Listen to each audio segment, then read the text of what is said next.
Last class में ये जो मैंने लास्ट टर्म्स आप लोगों को एक्सप्लेन किए थे, that is declaration, assignment and initialisation.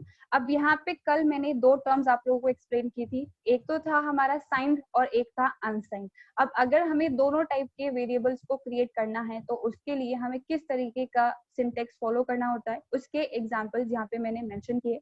देखिए यहाँ पे जो साइंड कीवर्ड है इट इज ऑप्शनल, आप चाहो तो उसको मेंशन कर सकते हो और else you can skip it. By default जो सी का कंपाइलर है वो साइन को ही अज्यूम कर लेता है, मतलब पॉजिटिव एंड नेगेटिव दोनों टाइप की वैल्यूज आप वहां पे स्टोर कर सकते हो। तो हम या तो लिखेंगे साइन, देन उसके बाद हमारा कीवर्ड इंट और फिर हमारे वेरिएबल का नाम, या फिर हम डायरेक्टली इंट ए भी लिख सकते हैं। तो यहाँ पे भी जो हमारा वेरिएबल है उसे साइन टाइप का ही कंसिडर किया जाएगा, यानी कि हम इस ए वेरिएबल के अंदर पॉजिटिव और नेगेटिव दोनों टाइप की वैल्यूज को स्टोर करवा सकते हैं। बट अगर हमें अनसाइन टाइप का डिक्लेरेशन करना है तो अनसाइन में एक्सप्लिसिटली बताना होता है कि यहाँ पे हम सिर्फ पॉजिटिव वैल्यूज को ही स्टोर करेंगे, किसी और तरीके की वैल्यू को हम स्टोर नहीं करेंगे। तो सबसे पहले हमें अनसाइन कीवर्ड लिखना है, उसके बाद इंट लिखना है और उसके बाद आएगा ए। तो यहाँ पे इस ए वेरिएबल के अंदर मैं 0 से लेके 65,535 तक की पॉजिटिव वैल्यूज स्टोर कर सकती हूँ। तो साइन का डिक्लेरेशन कुछ इस तरीके से एंड अनसाइन का डिक्लेरेशन कुछ इस तरीके से। अब यहाँ पे वेरिएबल्स जो हैं दे आर इनकम्प्लीट। अब अगर उन्हें कंप्लीट करना है तो हमें फॉर्मेट स्पेसिफायर्स को काम में लेना होता है। फॉर्मेट स्पेसिफायर्स क्या होते हैं ये तो हम लोगों ने पहले ही डिस्कस कर लिया था। किसी भी तरीके की वैल्यू को अगर हमें रीड करना है, ठीक है, या फिर किसी भी तरीके की वैल्यू को हमें डिस्प्ले करवाना है तो उसके लिए हम फॉर्मेट स्पेसिफायर्स को काम में लेते हैं। जो साइन टाइप के वेरिएबल्स होते हैं उनके लिए %d फॉर्मेट स्पेसिफायर काम में लिया जाता है, और जो अनसाइंड इन टाइप के वेरिएबल्स होते हैं उनके लिए हम %u as a format specifier काम में लेते हैं। अब यहाँ पे लास्ट क्लास में मैंने एक और चीज आप लोगों को एक्सप्लेन की थी और वो ये थी कि जब हम रेंज के बाहर कुछ वैल्यू देते हैं तो हमारा एक सर्कुलर टाइप का पैटर्न फॉर्म हो जाता है। तो नेक्स्ट यहाँ पे जो मैंने कुछ प्रोग्राम मेंशन किए हैं वो उसी टॉपिक से रिगार्डिंग है। तो एक बार मैं आपकी थोड़ा सा रिविजन आपको बता देती हूँ कि हम लोग क्या क्या डिस्कस किया था। देखिए यहाँ पे जो हमारे पास में साइंड है उसकी रेंज होती है -32,768 से लेके +32,767 तक। अब यहाँ पे जो हम बात करते हैं 0 से, और जितनी भी पॉजिटिव वैल्यूज होती हैं वो चलती हैं क्लॉकवाइज डायरेक्शन के अंदर। क्लॉकवाइज मतलब जिस तरीके से हमारी घड़ी की सुई चलती है क्लॉकवाइज डायरेक्शन में। तो यहाँ पे 0, then 1, then 2, then 3, then 4 and so on, कहाँ तक, जहां तक हमारी पॉजिटिव की रेंज है 32,767 तक। सिमिलरली जो हमारे पास में नेगेटिव वैल्यूज होती हैं वो चलती है -1 से, और ये नेगेटिव वैल्यूज चलेगी एंटी क्लॉकवाइज डायरेक्शन के अंदर, यानी कि ऑपोजिट डायरेक्शन के अंदर।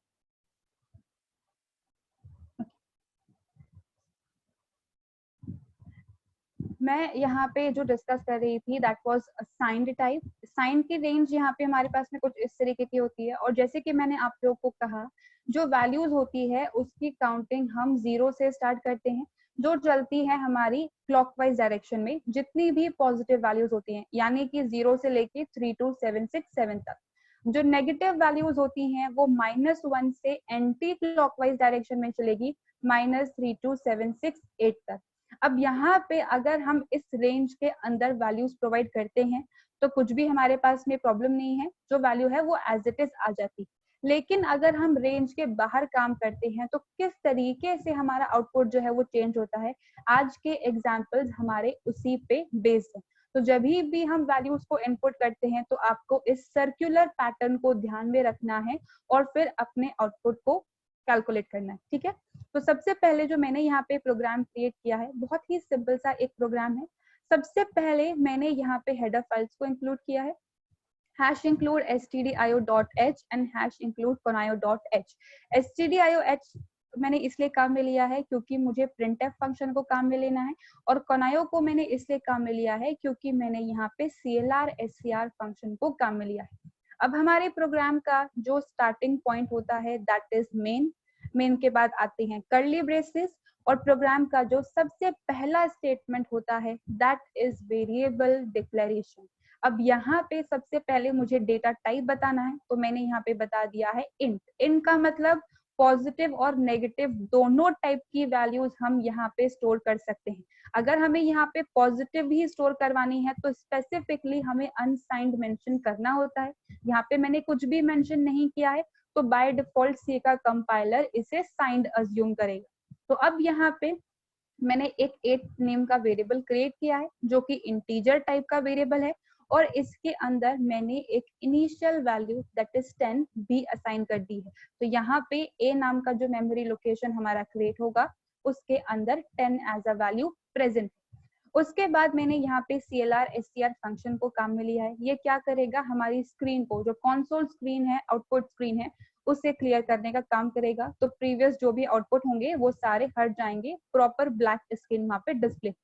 अब सिंपली मुझे इस वेरिएबल की प्रिंटिंग करवानी है, तो मैंने यहाँ पे लिखा है printf। printf के अंदर मैंने यहाँ पे डबल कोट्स में लिखा है %d। किसी भी तरीके की वैल्यू हमें रीड करनी हो, यानी कि यूजर से इनपुट लेना हो, या फिर किसी भी तरीके की वैल्यू डिस्प्ले करवानी हो, दोनों के लिए हम %d को काम में लेते हैं। तो डबल कोट्स में मैंने यहाँ पे %d मेंशन किया, क्योंकि यहाँ पे जो हमारा वेरिएबल है that is of sine type, और साइन के लिए %d को काम में लिया जाता है। तो डबल कोट्स के बाद मैंने यहाँ पे कॉमा लिखा है और फिर लिखा है मेरे वेरिएबल का नाम। तो यहाँ पे होगा क्या, जो ए नाम की लोकेशन हमारे पास में क्रिएट होगी जिसके अंदर 10 वैल्यू है, वो 10 एक्सेस होगा और हमारी आउटपुट स्क्रीन पे प्रिंट होगा, यानी कि 10 एज अ आउटपुट आ जाएगा। अब ये तो बहुत ही सिंपल सी वैल्यू थी, हमारी रेंज के अंदर फॉल हो रही थी, जो इनपुट प्रोवाइड किया है वही हमारी स्क्रीन पर प्रिंट हुआ है। लेकिन अगर इस प्रोग्राम में थोड़े से चेंजेस इंप्लीमेंट कर दिए जाएं, मतलब यहाँ पे कुछ इस तरीके का प्रोग्राम क्रिएट कर दिया जाए। देखिए मैंने यहाँ पे स्टेप्स वही रखे हैं। सबसे पहले हमारे पास में हेडर फाइल को इंक्लूड करने का statement, then main, then starting curly brace. अब यहाँ पे मैंने स्पेसिफिकली साइन टाइप को मेंशन कर दिया है। आप चाहो तो मेंशन करो और else you can skip it. मैं कल से यही चीज आपको बता रही हूँ कि कंपाइलर इसे बाय डिफॉल्ट अज्यूम कर लेता है। अब यहाँ पे भी मैंने इंट टाइप का एक वेरिएबल क्रिएट किया है जिसका नाम मैंने ए रखा है। अब ए के अंदर जो वैल्यू मैंने असाइन करवाई है दैट इज 32769, लेकिन यहाँ पे जो हमारी रेंज होती है साइन की वो तो 32767 तक ही जाती है, यानी कि मैंने 2 वैल्यूज एक्स्ट्रा प्रोवाइड कर दी। तो अब यहाँ पे काम कैसे होगा ये देखते हैं। देखिए जैसे कि मैंने कहा यहाँ पे जो हमारा वैल्यू होता है उसकी काउंटिंग 0 से स्टार्ट होती है, तो 0 1 2 3 4 and so on, 32766 32767 32768 and 32769। Counting करते करते जो वैल्यू हमने एज अ इनपुट प्रोवाइड की है या जो वैल्यू हमने असाइन करवाई है उसे 0 से काउंट करते करते हम यहाँ पे आगे रुक गए, इस पोजीशन पे आके रुक गए। तो अब जो हमारे वेरिएबल के अंदर वैल्यू स्टोर होगी दैट विल बी -32,767, और यही मेरा मतलब था सर्कुलर पैटर्न से। अगर हमने रेंज के बाहर कोई नंबर दे दिया है, काउंटिंग तो हमारी 0 से स्टार्ट होगी, अब मैच करता हुआ जाएगा 1 बाय 1 वैल्यूज। यहाँ पे हमने जो काउंटिंग की है वो 32,767 तक कर ली। अब नेक्स्ट क्या होगा, 32,768, उसके बाद क्या होगा 32,769 जो का हमारा एक्चुअल इनपुट था। तो उस काउंटिंग पे आके जब हम रुके हैं तो ये वैल्यू हमारे पास में आई। तो अब जो मैंने ए नाम का वेरिएबल क्रिएट किया है उसके अंदर 32,769 नहीं बल्कि ये -32,767 वैल्यू जाके स्टोर होगी। ठीक है, तो यहाँ पे एक मेमोरी लोकेशन मैंने क्रिएट की है जहाँ पे आके स्टोर हो गया है -32,767। अब ये कैसे आया, इसका प्रोसेस मैंने अभी आप लोगों को बताया। 0 से लेके हमारी काउंटिंग स्टार्ट होगी, जिस पे भी आके रुकेंगे वही वैल्यू हमारी मेमोरी के अंदर आके स्टोर हो जाएगी। अब यहाँ पे वेरिएबल का डिक्लेरेशन भी हो गया और उसके अंदर वैल्यू भी असाइन हो गई। अब इस स्टेटमेंट के बाद जो नेक्स्ट स्टेटमेंट है that is clear screen. Screen clear हो गई, पुराने सारे आउटपुट हट चुके हैं। अब नेक्स्ट जो स्टेटमेंट यहाँ पे लिखा है that is printf %d, a। तो अब यहाँ पे %d है यानी कि इन टाइप की वैल्यू है। अब ये वैल्यू कहाँ से लाके देगा, इस a वेरिएबल में जो हमने वैल्यू स्टोर करवाई है वो ये हमें लाके देगा। तो a के अंदर हमारी कौन सी वैल्यू स्टोर हुई है, ए के अंदर हमारी ये वाली वैल्यू स्टोर हुई है। अब हो सकता है कि कोई ये कहे कि आप डिक्लेरेशन स्टेटमेंट देखो ना, हमने तो यहाँ पे ये वाली वैल्यू असाइन करवाई है, तो ये जो स्टेटमेंट है ना ये एग्जीक्यूट हो चुका। प्रोग्राम का एग्जीक्यूशन चलता है टॉप टू बॉटम। अगर एक बार ये स्टेटमेंट एग्जीक्यूट हो चुका है तो फिर हम नेक्स्ट स्टेटमेंट में आएंगे, फिर नेक्स्ट स्टेटमेंट पे आएंगे। पीछे जाके चेक करने जैसा कोई सिस्टम यहाँ पे एप्लीकेबल नहीं होता है। तो डिपेंडिंग अपॉन द वैल्यू जो आपने इनपुट की है या जो असाइन करवाई है उसके अकॉर्डिंग काउंटिंग होगी, एक वैल्यू फाइंड आउट की जाएगी और वेरिएबल के अंदर असाइन होगी। अब जब भी हम इस ए को काम में लेंगे तो इसी वैल्यू को यूज करके सारे कैलकुलेशंस इंप्लीमेंट होंगे। तो यहाँ पे मैंने एज सच कैलकुलेशन नहीं करवाया है, सिंपल इस वैल्यू को प्रिंट करवाया है। तो हमारे स्क्रीन पे जो आउटपुट आया है देखिए -32,767 ही आया है। अभी आउटपुट कैसे आया है उसी का कंसेप्ट यहाँ पे था हमारा सर्कुलर पैटर्न। अब जो सेम कंसेप्ट मैंने साइन के केस में इम्प्लीमेंट किया है बिल्कुल वही कंसेप्ट अनसाइन के केस में भी एप्लीकेबल होता है। काउंटिंग हमारी 0 से ही स्टार्ट होगी, 0 से लेके 1 2 3 4 एंड सो ऑन हम लोग काउंट करते जाएंगे तब तक जब तक हम एंड लिमिट यानी कि 65,535 तक नहीं पहुंच जाते। तो जितनी भी पॉजिटिव वैल्यूज होती हैं वो तो क्लॉकवाइज डायरेक्शन में चलेंगी और जितनी भी नेगेटिव वैल्यूज होती हैं वो एंटी क्लॉकवाइज डायरेक्शन में चलेंगी। ठीक है, तो अब यहाँ पे मैंने इसका एक प्रोग्राम ऐड किया है, बिल्कुल सेम स्टेटमेंट्स हैं। देखिए सबसे पहले यहाँ पे हेडर फाइल को मैंने इंक्लूड किया है, फिर है हमारे प्रोग्राम का starting point that is main. अब यहाँ पे देखिए, यहाँ पे मैंने ये कहा है कि मुझे स्पेसिफिकली सिर्फ पॉजिटिव टाइप की वैल्यू को ही स्टोर करवाना है। तो अगर मैं यहाँ पे साइन को काम में लूंगी या फिर बाय डिफॉल्ट मैं सिर्फ इंट को लिख दूंगी तो ये पॉजिटिव नेगेटिव दोनों अज्यूम करेगा। स्पेसिफिकली कहा गया है कि सिर्फ पॉजिटिव तो अनसाइन को मेंशन करना कंपलसरी है। तो पहले अनसाइन लिखेंगे, देन किस टाइप का वेरिएबल क्रिएट करना है, इन टाइप का वेरिएबल क्रिएट करना है और वेरिएबल का नाम दैट इज ए। अब इसके अंदर जो मैंने वैल्यू असाइन करवाई है दैट इज 32,769। हम जो वैल्यू स्टोर करवा सकते हैं वो 0 से लेके 65,000 तक चल रही है, तो ये वैल्यू तो हमारे बिल्कुल ठीक है, रेंज के अंदर फॉल हो रही है। लेकिन यहाँ पे मैंने कॉमा के बाद एक और वेरिएबल क्रिएट किया है। अब ये स्टेटमेंट मैंने आप लोगों को पहले भी कहा था, अगर हमें सेम टाइप के वेरिएबल क्रिएट करने होते हैं तो ऑफकोर्स आप अलग अलग स्टेटमेंट में भी उन्हें लिख सकते हो और चाहो तो सेम स्टेटमेंट में भी लिख सकते हो। तो ए और बी दोनों अनसाइंड इन टाइप के वेरिएबल हैं, यानी कि पॉजिटिव वैल्यू को ही स्टोर करेंगे। लेकिन यहाँ पे बी के अंदर जो मैंने वैल्यू असाइन करवाई है that is -4।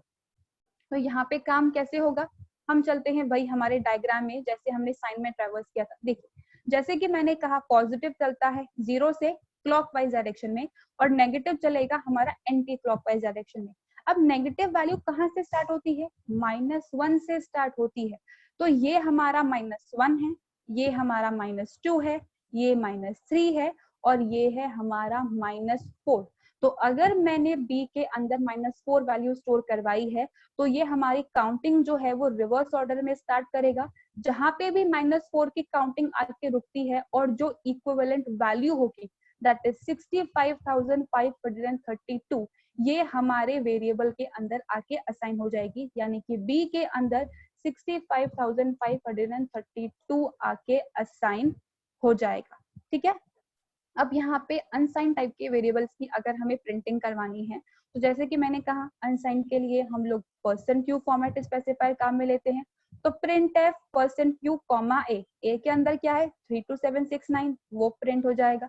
Similarly second statement में है %q कॉमा बी। अब बी के अंदर स्टोर क्या हुआ था, ये वैल्यू 65,532। तो ये जो वैल्यू है ये यहाँ पे हमारी स्क्रीन पे प्रिंट होके आ जाएगी। तो अगर आप रेंज के बाहर कुछ वैल्यूज देते हो तो इस तरीके से सर्कुलर मोशन के अंदर हमारी वैल्यूज जो है वो ट्रैवल करती है। अब अगर नेगेटिव में आपने कोई वैल्यू प्रोवाइड करवा दी है, लाइक फॉर एग्जांपल अगर मैं साइन की बात करती हूँ, आपने यहाँ पे दे दिया है -40,000, तो यहाँ पे ये उल्टा चल जाएगा और इस तरीके से वैल्यूज हमें रिटर्न करेगा। आपने पॉजिटिव में कोई वैल्यू दे दी है तो फिर उसकी काउंटिंग यहाँ से चलेगी और उसके अकॉर्डिंग वैल्यूज आएगी। यही चीज मैंने आप लोगों को कल कही थी। अब उसका इम्प्लीमेंटेशन कैसे होता है ये मैंने आज आप लोगों को बताया है। अब इसका एक और एग्जाम्पल मैंने यहाँ पे ऐड किया है। ऋषिराज मैं एक और एग्जाम्पल एक्सप्लेन कर दूं, फिर मैं आपको आंसर करूंगी, ठीक है। एक लास्ट एग्जाम्पल बिल्कुल सेम कंसेप्ट पे, यहाँ पे मैंने फिर से stdio और कनायो दो हेडर फाइल्स को इंक्लूड किया है। यहाँ पे जो मैंने वेरिएबल क्रिएट किया है, अब मैंने अनसाइंड की रेंज को भी पार कर दिया। अनसाइंड की रेंज क्या है, 0 से लेके 65,535 तक, ठीक है। तो यहाँ पे हमें पता है पॉजिटिव वैल्यू देनी है, पॉजिटिव वैल्यू में भी मैंने रेंज को क्रॉस कर दिया। Unsigned int b is equals to 65,500। उसके बाद मैंने क्लियर स्क्रीन फंक्शन को काम में लिया, तो आउटपुट स्क्रीन हमारी क्लियर हो जाएगी। अब यहाँ पे मैंने दो स्टेटमेंट्स लिखे हैं, printf %d, b and %u, b। तो यहाँ पे ये काम कैसे करेगा पहले हम वो देखते हैं। वैल्यू है 65,538, काउंटिंग करेंगे 0 से, 0 1 2 3 4 and so on up till 65,535। तो ये क्या बन जाएगा, 65,536, 65,537, 65,538। काउंटिंग हमारी यहाँ पे आके रुकी है, इस वैल्यू पे आके रुकी है। तो जो हमने वेरिएबल क्रिएट किया है दैट इज बी वेरिएबल, उसके अंदर 2 एज अ वैल्यू जाके स्टोर होगा, ठीक है। तो यहाँ जो मेमोरी लोकेशन हमने क्रिएट की है, अब यहाँ पे 2 एज अ वैल्यू स्टोर होगा। अब नेक्स्ट जो मैंने यहाँ पे प्रिंटिंग स्टेटमेंट्स लिखे हैं, %d b and %u b। तो %d का जो हमारे पास में सर्कल होता है उसमें 2 एग्जिस्ट करता है, और %u का जो हमारे पास में सर्कल है उसमें भी 2 एग्जिस्ट करता है। तो यहाँ पे दोनों केसेस में हमारे पास में आउटपुट आएगा 2 and 2। So these are some of the examples जहाँ पे अगर हम रेंज के बाहर कोई वैल्यू दे देते हैं तो कुछ इस तरीके से हमारी वैल्यूज ट्रेवल करती है। देखिए यहाँ पे हो सकता है आप में से किसी का कुछ क्वेश्चन हो कि अगर गलत इनपुट दिया है तो एरर दे दो ना। एरर क्यों देगा वो, देखिए जो गलती की है वो हमने इम्प्लीमेंट करी है, हमें स्पेसिफिकली बोल दिया गया है कि यहाँ से लेके यहाँ तक की रेंज है, इसके अंदर इनपुट करो, लेकिन हमें कुछ और अलग ट्राई करना था तो हमने अलग वैल्यू इनपुट करी, रेंज के बाहर इनपुट दे दी, वो हमारी मिस्टेक है, तो हमें उसे करेक्ट करना होगा। कंपाइलर उसे करेक्ट नहीं करेगा, इसी वजह से कंपाइलर रन टाइम पर किसी भी तरीके की कोई एरर थ्रो नहीं करता है, बल्कि वो क्या करता है, एक अनएक्सपेक्टेड आउटपुट जनरेट कर देता है। फॉर एग्जांपल मान लीजिए कि ये जो 65,538 है ये किसी की सैलरी है, ठीक है। अब यहाँ पे किसी की सैलरी को इसने 2 बना दिया, 2 रुपीज किसी की सैलरी थोड़ी होती है, तो यहाँ पे ये क्या है, ये हमारे लिए एक यूजलेस वैल्यू है जिसको यूज करके हम कुछ भी काम नहीं करवा सकते। तो ये जो यूजलेस वैल्यू जनरेट होके आती है ये कहलाती है गार्बेज वैल्यूज। अब गार्बेज वैल्यूज क्यों आती है, क्योंकि हमने यहाँ पे रेंज के बाहर काम करवाया है, रेंज के बाहर कोई वैल्यू इनपुट की है। So this is all about signed and unsigned in case of int data type.